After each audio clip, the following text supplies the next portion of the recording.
My plans to buy that 74 GMC fell through. It's weird how things work. I had a lot of people busting my balls for buying that truck, which I don't care about. I like a good friendly ball busting. Even my wife was giving me a hard time about buying a truck that, well, people called it a Chevy. And, you know, technically it was a GMC. No big difference. Well, I offered that guy more than it was worth. Because he's a neighbor. It was his brother's truck. He don't have any money in it. I thought it'd be nice. And I thought he'd be tickled shitless that I offered him more than it was worth. But not only was he tickled shitless, he didn't think it was enough money. Which I thought was funny. But it's weird how shit works. I thought about doing a video about weird things happening to me. Things that just don't seem like they're coincidence. Anyway, I found a 75 Ford F100. Once again, I prefer a 3/4 ton, but this is a half ton, 4-wheel drive. And the Stitchman and Chevy diesel, I cannot stress to you enough how hard it is to find a Ford like that sitting around. I don't know about your neck of the woods. I know Missouri's different. It's more foresty. Pennsylvania's foresty, whatever. But around here, coyote hunting is a big, big deal. And that's where all those trucks went, the ones that didn't get used for work. Coyote hunters run them. And they run through a lot of them because they tear the shit out of them. And very, very few, I'd say to be conservative, 80% of those guys use Fords. And some of them will run shitty motors in them, but they use Ford pickups. And yeah, I mean, that's a whole nother story. But I won't show that video today. It's down by the shed. It's been sitting, and the rats got to it worse than that GMC. But it's not rusted out. A tenth as bad, go figure. This came with a package deal, though. 3 trucks. The guy that owned that 75 owned 2 other ones, and they wanted to get rid of them all. So for a substantially less amount of money than I was going to pay for that GMC, I got all 3. My plan was to sell 2, because I don't need them. But my wife really likes the one you're looking at here. And that air cleaner is supposed to be off my Cyclone. It was not on here. The oil bath is outside. It was full of water, which I'll get to later. Let me show you this old girl. 64 F250. Why they parked it, I don't know. My first experience with a Y-block Ford. This is Ford's first overhead valve V8 engine. Notice the distributor in the back. Luckily it's at an angle like a flathead, but a flathead was up front, and luckily they ditched this and never did it again because I don't care what anybody says, distributor in the back is fucking stupid. So I'm not sure why they parked this old girl. It only had 2 wheels on the front. And these are the old wheels off my 51. That one finally gave way after all these years. But it did its job, it got it home. So for whatever reason they parked it, it got moved enough to where they put this thing on there, which came in handy. I towed it home by myself. But anyway, I blew the shit off the engine. There was a bunch of rat turds, but no nests. And there's no, well, there was a broken wire, but I don't think it's from being chewed. There's no real evidence of rat damage on here. These hood hinges are fucked up, which is very common on this body style Ford. So when I found it, or when they moved it last time, the hood fell forward, but it was down, so there was a gap about out to here. And that's where the water got in that air cleaner, and I thought that was weird. I was like, well, what the fuck?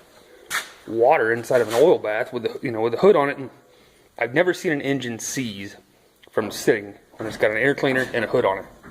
But obviously that hood was compromised when they moved it. I don't know how long it was like that, but luckily not too long. You have to pardon me, I've got a sour throat. This is exactly what the inside looked like when I bought it. Not too much shit in there, not too much, no rat damage. But no keys. So, I taught myself how to hotwire a vehicle. So she turned over, nothing.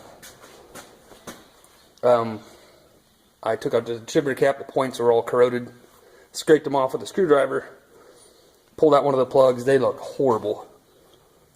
And then I turned it over and it would fire, but it wouldn't start running. somewhere along the lines while this was sitting, somebody used it for parts. They took out the radiator, and it looks like something's missing here. Maybe not. Maybe that just popped up there and it's seized up. That's to control your heater. This is the only really substantial damage on this truck. The battery leaked when they had it in there on the tray, and it just ate a hole right through there.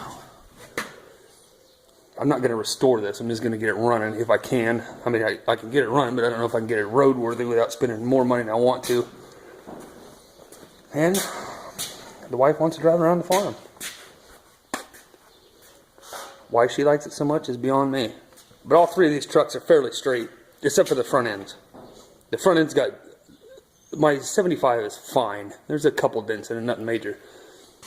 But as you'll see, this thing's pretty straight. There's no rust on any of them. Besides surface rust, which don't count.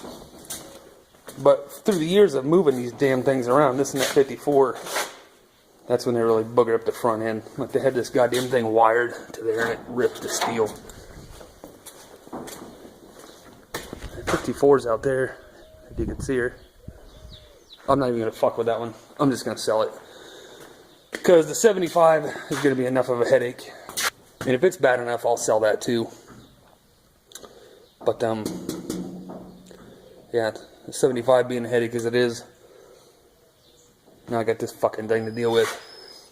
I just ordered, I ordered points, condenser, a distributor cap, a fuel pump, and spark plug wires, and spark plug. I'm pretty goddamn sure that's all it's going to take to get it running. And once she gets to running, if there's too much other issues, I'll sell her. You know, the parts I ordered today were $114. What I have in this truck, I'll still make money, so I'm not too worried about it. But from what I can tell, I mean, we'll see. If it fucking runs, it should be fine. The oil level in it's fine. The oil looks good when it's used. I mean, it looks like it needs the oil change, but it's... I don't think she uses any, judging by the look of it. I'll be doing some videos on this, letting you know what the hell is going on, letting you know if I get it running. This appears to be the factory fuel pump, or at least a factory style. So she's been on there a while. Got to get new belts and a radiator, obviously. I don't think those will be too hard to find. Don't want to get a new one. I'm going to end up pulling the carburetor off, having it overhauled. I think that's about $80. And then I'm guessing I have to do brake work on all 4 fucking brakes, which is not that big a deal. It's hard to tell why they parked this so much. You know, back then, people parked vehicles for all sorts of reasons. Mike just got a new vehicle and parked it along the line. Somebody said, "Hey, I need a radiator," and he sold him a radiator and said, "Well, the fucking thing's sitting there. Who cares?" Only thing I know is I'm gonna find out. So until next time, this will be a Project Y block. See you later.